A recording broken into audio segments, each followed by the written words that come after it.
Bienvenue à une nouvelle vidéo de Sur la Trotte.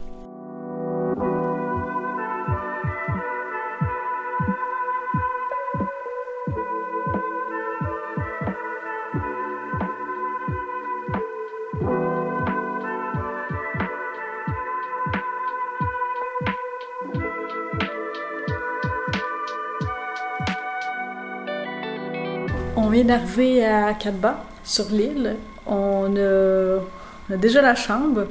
C'est bien, je veux dire, c'est correct. On savait que c'était pas la chambre de l'année, mais c'est pas crade non plus, là. Le point positif, c'est que c'est vraiment très très grand, faut se le dire. Puis la vue est bien.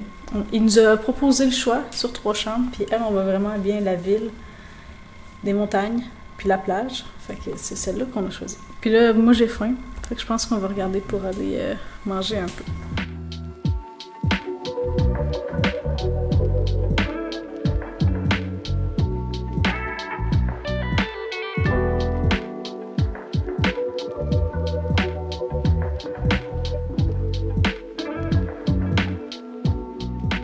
Finalement, hier, on n'a pas fait grand-chose. On a aussi regardé longtemps les brochures de tours qui étaient comme offertes par l'hôtel et tout.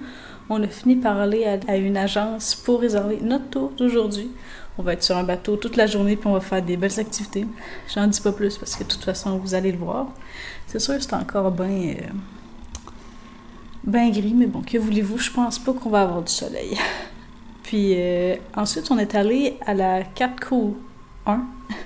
C'est une plage publique où il y a des phytoplanctons qui s'y rendent le soir, qui sont là en tout temps. En tout cas, on peut les voir grâce à la bioluminescence. Mais il y avait des vagues de fou. Je sais pas si ça peut incider, puis le fait qu'on n'allait pas voir comme les beaux petits reflets bleus. Fait qu'en tout cas, moi, je voulais me rendre à la Cap Coo 2. Puis c'est celle qui était conseillée comme dans mon guide de voyage. Mais depuis, je suis pas mal certaine que c'est un resort qui a acheté comme un endroit. Puis sur Google, il y avait bien des gens qui avaient mis comme avis que, tu sais, c'était plus public, fait que je pense que c'est juste plus disponible, malheureusement. Il y a des tours qui se font en kayak pour aller voir ce phénomène lumineux-là, mais avec toutes les vagues qu'il y avait hier, c'est même pas intéressant. Fait qu'en tout cas, aujourd'hui, ça va être beaucoup plus actif qu'hier.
concernant le tour de bateau qu'on a fait hier, c'était vraiment super agréable. Le guide était local, puis malheureusement, il fait partie des gens que sa maison sur l'eau a été déplacée au cours comme de la dernière année. Ça fait 6 mois qu'il habite plus là. C'est vraiment triste. C'était quand même touchant, on va se le dire, là, de rencontrer vivement une personne, c'est plus juste des faits, c'est vraiment réel. Le kayak, c'était incroyable. Hey. À un moment donné, là, il y avait vraiment plus beaucoup d'eau pour entrer à une grotte, puis on voyait qu'il y avait comme genre du trafic, ça restait coincé, puis là, on était comme, hey, Simonac, tu sais, ça vaut-tu la peine d'y aller? Et quelqu'un il a cassé sa pagaie, tu sais, il est allé trop fort, puis c'était juste 30 cm d'eau, c'était évident. On a resté pris sur une roche. Le guide, il a juste poussé notre kayak, puis c'était correct, là. Puis une fois passé cette grotte-là, c'était comme juste comme un bassin, là, tu sais, on pouvait plus continuer, fait qu'il y a des gens qui ont pu se baigner et tout. Ça aurait été peut-être intéressant. J'aime pas beaucoup l'eau, mettons, mais tu sais, c'était vraiment beau, agréable. On a entendu des singes crier. C'était vraiment une belle journée. Le kayak, là, ça a tout fait. Juste un truc. Je vous conseillerais peut-être d'emmener comme un livre ou je sais pas. Et si vous allez pas comme vous baigner durant le temps libre de l'après-midi, ça peut être pas dans le sens long, mais il y en a plusieurs qui ont emmené des livres. J'ai trouvé que c'était une bonne idée. J'ai fait du social, j'ai discuté avec Antoine, ça faisait pareil. Mais tu sais, me semble lire sur un bateau, sur l'eau, ça aurait été le fun, là. Puis il y en a quand même plusieurs là, qui sautaient du bateau et tout. Là. L'eau était quand même fraîche, semble-t-il. Puis quand on est revenu, on est retourné souper au même restaurant que la dernière fois. C'est rapide, c'est abordable, c'est délicieux. J'ai mangé des crevettes avec de la sauce aux fruits de la passion. C'était vraiment bon, bien sucré. Puis on est retourné voir à la plage 4Co1 si on verrait pas les planctons ou quoi que ce soit. Mais je sais pas si c'est à cause que les vagues sont vraiment fortes qu'on pourrait comme pas tant les voir. Il faudra aller plus loin. Mais selon ce que je vois en ligne, on serait capable de les voir. Tu sais, comme à proximité sans nécessairement faire du kayak de mer, là. En tout cas. Puis pour aujourd'hui, là, on revient tout juste d'aller déjeuner en haut. Le déjeuner est fourni à l'hôtel. On va louer un scooter pour se rendre au parc national de Cap-Bas. J'ai très hâte. Parce que la dernière fois qu'on a loué un scooter, là, c'était tellement un beau sentiment de liberté qu'on retrouvait. Là, c'est se déplacer, le vent dans les cheveux, genre. C'était vraiment le fun. Fait que c'est ça. Il fait pas nécessairement beau, mais c'est pas pire qu'hier. Je dirais même que c'est un tout petit peu moins gris. Mais bref, on va s'amuser pareil, puis on va découvrir, puis ça va être plaisant.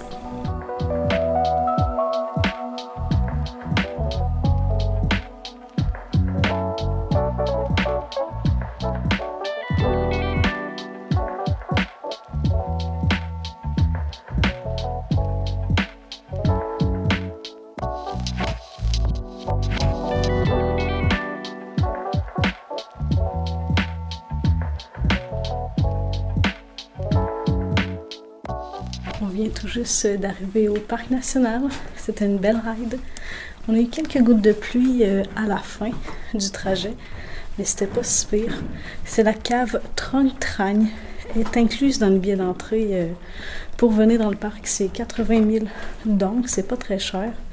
Puis je pensais qu'il allait y avoir des frais de stationnement ici à la cave, mais non, il n'y en a pas. On est seul. C'est un trajet d'une trentaine de minutes environ dans la cave. C'est vraiment agréable.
La cave était vraiment le fun. On aurait dit qu'on était les premiers à passer là. Tu sais, des fois, il fallait un peu comme marcher accroupi et tout. C'était pas juste comme on a visité jusqu'à présent des grandes cavernes, tu sais, à air ouverte. Une fois qu'on a fini comme le micro-circuit, 30 minutes, je suis pas certaine, là, on marche dans la rue pour revenir. C'est pas très long, mais ils ont pas refait de sentier, tu sais, dans le bois. Fait que on longe le chemin.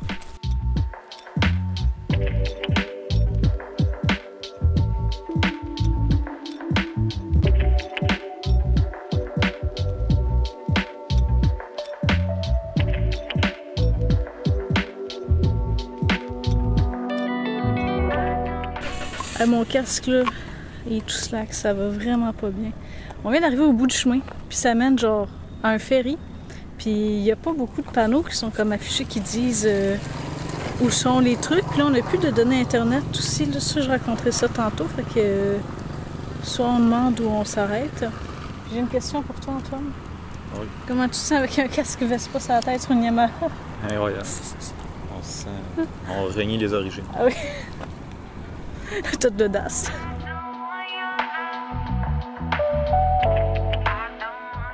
Ouf! Au moment de repartir du ferry, du bout du chemin, il y a un homme qui nous approche puis il dit « Ah, j'ai un bateau, voulez-vous faire un tour à Longue Bay? 625 000, c'est pas cher, blablabla. » Puis on était comme « Ah, merci, on va y penser, tu sais. » Puis on arrive pour comme quitter. On commence à rouler, là, et il nous suit, puis là, il klaxonne. Il était gentil, tu sais. Mais là, il était gentil. Il nous suivait, pas de problème. Puis là, il nous propose encore, puis on communiquait à travers Google Traduction, là. Je veux dire, ça allait quand même bien. Mais là, on était comme, non, tu sais, on va continuer à visiter le parc. Puis il était comme, non, vous en avez à peine pour 1 heure, ça sert à rien. Les gens vont rire de vous si vous voyez pas la vraie à Longue Bay, mais on a passé hier en bateau. T'sais. On lui a dit, on a fait un tour hier. Puis là, il arrêtait pas. Il a baissé. Il était rendu à 400 000. On était comme non. Puis on est sur nos derniers jours au Vietnam. Tu sais, comme on veut pas. On n'aura pas le choix d'aller retirer, mais comme on veut pas avoir trop de cash, tu sais, en repartant d'ici. Puis tout. Puis là, il a fini par laisser faire, mais oh mon Dieu, c'était pénible. Au début, c'était drôle, là, mais à la fin. Moi, je savais plus comment le repousser. Il était vraiment insistant, mais il a toujours resté poli. Puis là, on a vu qu'il y avait un groupe de voyageurs qui s'est arrêté ici sur le bord du chemin. Fait qu'on s'est arrêté, puis on a checké sa map, puis ça dit qu'il y a une pagode. Fait qu'on marche sur comme un petit chemin comme ça. Puis on devrait arriver un jour à une pagode. Espérons-le.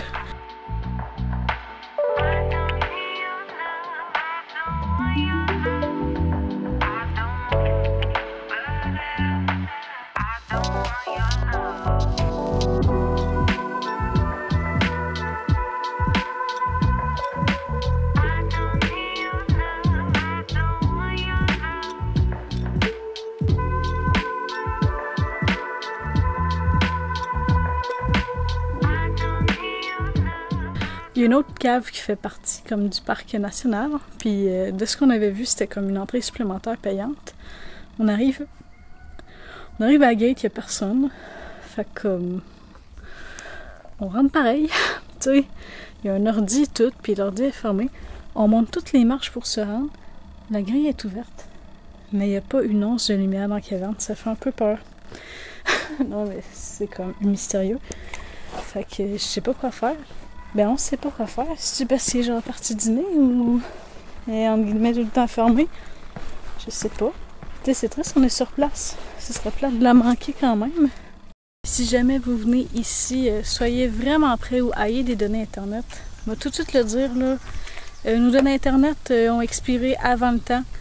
On a vu beaucoup de commentaires en cherchant hier qui disaient de ne pas nécessairement acheter la carte SIM à l'aéroport parce que parfois ils te vendent des cartes comme à moitié consommées. J'ai l'impression que c'est notre cas parce que on avait plus de données qu'on avait aux États-Unis, puis aux États-Unis on uploadait des vidéos là, t'sais. Puis ici on fait juste regarder Google Maps, ça fait que ça fait juste pas de sens. Mais soyez prêts parce que là on se ramasse qu'on a comme pas tant d'informations. Il y a une map du parc, puis on peut pas l'avoir papier, on l'a pris en photo, mais ça dit aucun attrait, rien. Ça montre juste comme les routes écotouristiques. Fait qu'on va se rendre au quartier général du parc en espérant que les sentiers qu'on veut faire sont là. Ben les sentiers, les points de vue. Sinon, on demandera des renseignements à quelqu'un, mais sinon on est un peu laissé à nous-mêmes, en plus quand que la caverne est fermée.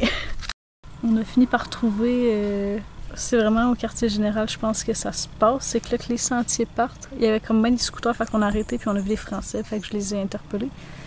Il y a comme un sentier d'interprétation, c'est ce qu'on va aller faire. Puis sinon, c'est des grands sentiers, là, comme du 14 km, là, c'est sûr, c'est pas ça qu'on va faire. Ok, finalement, le viewpoint n'est pas affiché sur la grosse pancarte. Il y a une autre pancarte à côté. Fait qu'on va peut-être faire 2 sentiers. On s'est tout de suite dirigé vers le centre d'interprétation, comme j'avais dit. Puis il y a des animaux, je ne vais même pas dire empaillés, c'est tellement... La job est douteuse, je vais être polie. Mais c'est des visions d'horreur. Ils font vraiment peur avec leurs grands yeux blancs, les animaux, là. On a fini de faire le tour, puis je dois dire honnêtement que je suis un peu troublée, là. C'est un peu dérangeant. Ils ont mis des mammifères dans des genres de bols remplis de formol, je pense. C'est pas les expositions qu'on a là en Amérique.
Quand on était dans l'autobus pour se rendre sur l'île de Cap-Bas, là, justement, on voyait tous ces genres de viewpoints-là.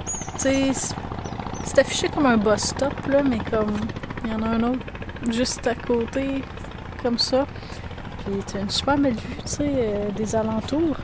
Puis là, étant donné qu'on a notre propre bolide et qu'on est libre de se déplacer où on veut facilement, on a décidé de s'arrêter à au moins un avant d'aller reporter le scooter. Déjà, c'est tellement triste.